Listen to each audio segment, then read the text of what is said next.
स्वागत है आप सभी का आपके अपने YouTube चैनल पवन सर की क्लास में। और सभी शिक्षक साथियों को, गुरुजनों को मेरा प्यार भरा नमस्कार है, सादर प्रणाम है।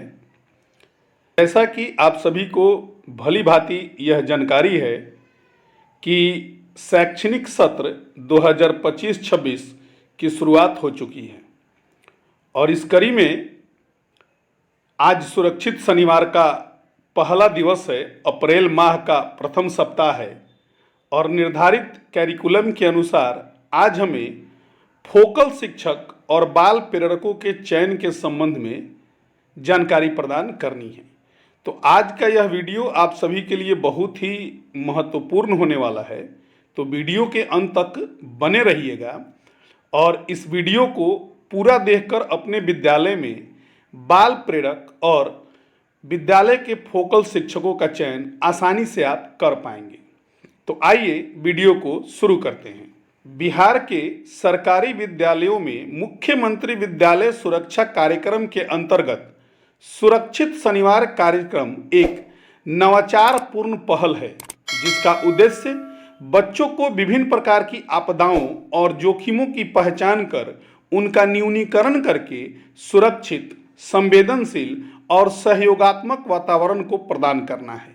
यह कार्यक्रम हर शनिवार को विद्यालयों में संचालित होता है और बच्चों में जीवन कौशल, स्वास्थ्य, स्वच्छता, लैंगिक समानता, बाल संरक्षण और आत्म सुरक्षा जैसे मुद्दों पर जागरूकता फैलाने का कार्य करता है। साथ ही यह कार्यक्रम विद्यालय समुदाय का क्षमता संवर्धन भी करता है। इस कार्यक्रम में फोकल शिक्षक और बाल प्रेरक, जिसे हम लोग चाइल्ड मोटिवेटर के नाम से भी जानते हैं, की भूमिका बहुत अहम होती है। आइए हम सभी इन दोनों की चयन प्रक्रिया, कार्य एवं दायित्वों को विस्तार से समझते हैं।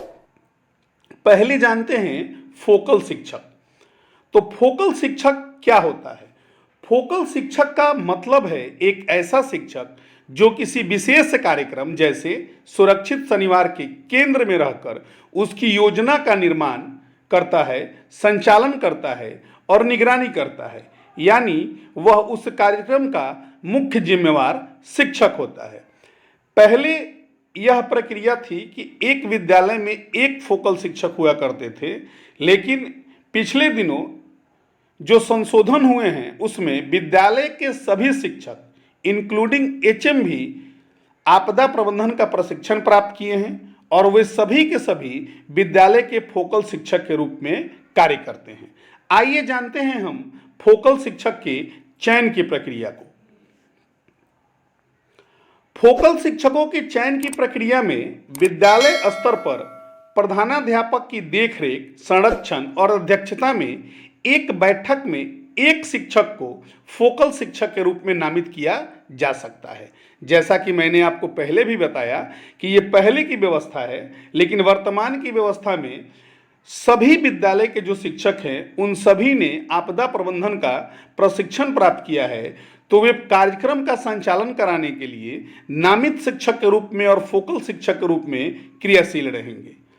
यह शिक्षक उस विद्यालय में सक्रिय, बाल सुलभ गतिविधियों में रुचि रखने वाला, प्रेरणादायी व्यक्तित्व वाला होता है। यानी जो भी विद्यालय के फोकल शिक्षक होंगे वे काफ़ी एक्टिव शिक्षक होंगे, बच्चों के बीच काफ़ी लोकप्रिय होंगे और प्रेरणादायी व्यक्तित्व वाले शिक्षक को ही फोकल शिक्षक के रूप में चयनित किया जाता है।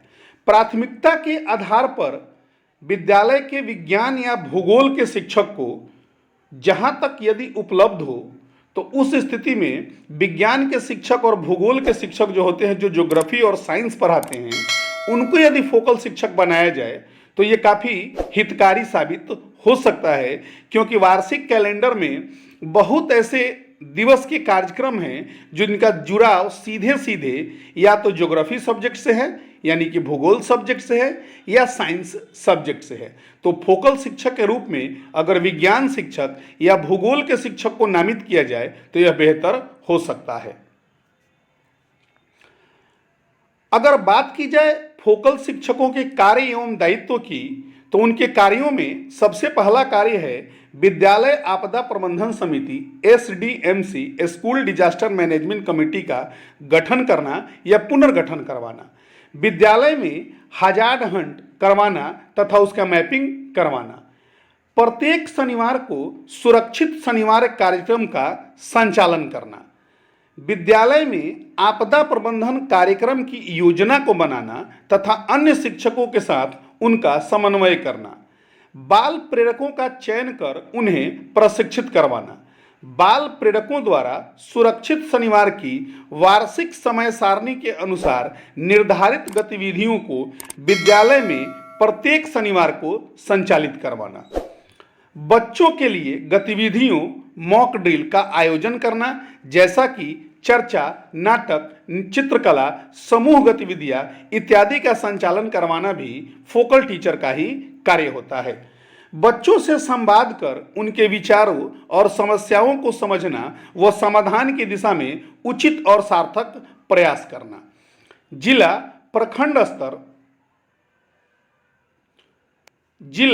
प्रखंड स्तर से मिलने वाली प्रशिक्षण और मॉड्यूल का पालन करना तथा उन्हें अपने विद्यालय के हितधारकों अर्थात बच्चों के बीच पहुंचाना, रिपोर्टिंग और मॉनिटरिंग में सहायता करना। तो कुल मिलाजुला कर ये कहा जाए कि हमारे विद्यालयों में जो फोकल शिक्षक होते हैं उनको सुरक्षित शनिवार के कार्यक्रम के संचालन की सारी जिम्मेवारियां होती है। एसडीएमसी के गठन से लेकर सुरक्षित शनिवार का कार्यक्रम का संचालन करना, बाल प्रेरकों का चयन करना, ये सभी के सभी फोकल शिक्षकों के ही कार्य होते हैं। आइए जानते हैं बाल प्रेरक के बारे में। बाल प्रेरक, जिन्हें हम चाइल्ड मोटिवेटर के नाम से भी जानते हैं, चयन की प्रक्रिया उनकी, बाल प्रेरक के रूप में वैसे बच्चों का चयन किया जाए जिनका संवाद संप्रेषण बहुत अच्छा हो, जिनमें नेतृत्व की क्षमता हो, जिनमें अभिव्यक्ति की शक्ति हो, साथ ही जिनमें दूसरों की मदद करने की भावना हो। बाल प्रेरकों का चयन यथासंभव बच्चों के द्वारा ही किया जाएगा। हम सभी जानते हैं कि बच्चे अपना लीडर स्वयं अच्छा चुनते हैं, साथ ही उनमें प्रजातांत्रिक मूल्यों का भी विकास होगा। इसलिए आवश्यक है कि बाल प्रेरकों का जो चयन हो वो बच्चों के द्वारा ही कराया जाए। प्राथमिक विद्यालयों में बाल प्रेरक चौथी या पांचवी कक्षा के चुने जाएंगे। जहां तक संभव हो प्राथमिक विद्यालयों में बाल प्रेरक अगर चौथी कक्षा से होंगे तो ज़्यादा अच्छा होगा, क्योंकि आने वाले सत्र में अगर पांचवी कक्षा के बच्चे अपग्रेड करके छठी क्लास में चले जाएं तो कार्यक्रम बाधित न हो। इसलिए प्राथमिक विद्यालयों में बाल प्रेरक चौथी और पांचवी कक्षा से ही चुने जाएंगे। मध्य विद्यालयों में बाल प्रेरक के रूप में छठी, सातवीं और आठवीं के छात्रों का चयन किया जाएगा। ध्यान से एक बार समझ लीजिए, मध्य विद्यालयों में बाल प्रेरक के रूप में छठी, सातवीं और आठवीं क्लास के छात्रों का ही चयन किया जाएगा, छात्र और छात्रा दोनों। उच्च विद्यालयों में बाल प्रेरकों के रूप में 9वीं और 10वीं क्लास के बच्चों का चयन किया जाएगा।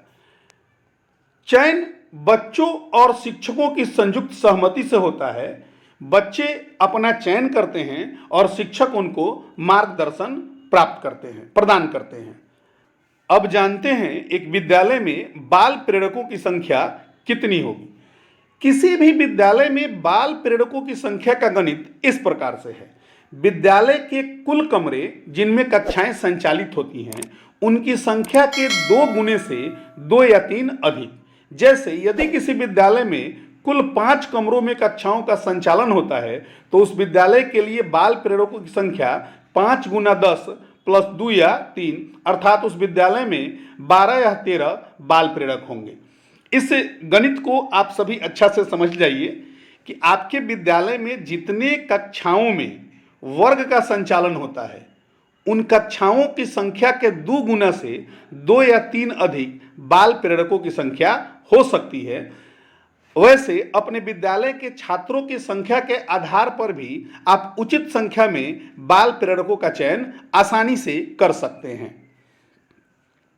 बाल प्रेरकों के मुख्य कार्य और दायित्व की अगर चर्चा की जाए तो उनके कार्यों में सहपाठियों को सुरक्षित शनिवार के कार्यक्रम में भाग लेने के लिए प्रेरित करना, सभी बाल प्रेरकों को विभिन्न विषयों जैसे भूकंप, बाढ़ आग लगी, ठनका, वज्रपात, सड़क दुर्घटना, भगदड़, सुखाड़, सर्पदंश, स्वच्छता और व्यक्तिगत स्वच्छता, डायरिया, बाल अधिकार, प्राथमिक उपचार इत्यादि का प्रशिक्षण करवाया जाए। उनको इन सब की जानकारी भली भांति और अच्छे तरीके से होनी चाहिए। कार्यक्रम की गतिविधियों में सहायक बनना और संचालन में सहयोग करना, किसी भी प्रकार की हिंसा, भेदभाव या असुरक्षित अनुभव की सूचना फोकल शिक्षक या अन्य जिम्मेवार व्यक्ति जैसे प्रधानाध्यापक और विद्यालय के अन्य शिक्षकों को प्रदान करना, अन्य बच्चों को जागरूक करने में नेतृत्व करना, जैसे कि हाथ धोना, हेल्पलाइन नंबर का प्रयोग करना या साइबर सुरक्षा जैसे विषयों पर जानकारी प्रदान करना बाल प्रेरकों का मुख्य कार्य होता है। यदि बात निष्कर्ष की जाए तो सुरक्षित शनिवार केवल पढ़ाई ही नहीं बल्कि जीवन में सुरक्षित, जागरूक और आत्मनिर्भर बनने के लिए तैयार करता है। फोकल शिक्षक इसका मुख्य मार्गदर्शक होता है, जबकि बाल प्रेरक बच्चों में जागरूकता फैलाने वाले साथी होते हैं। दोनों की भूमिका बेहद महत्वपूर्ण और संवेदनशील होती है।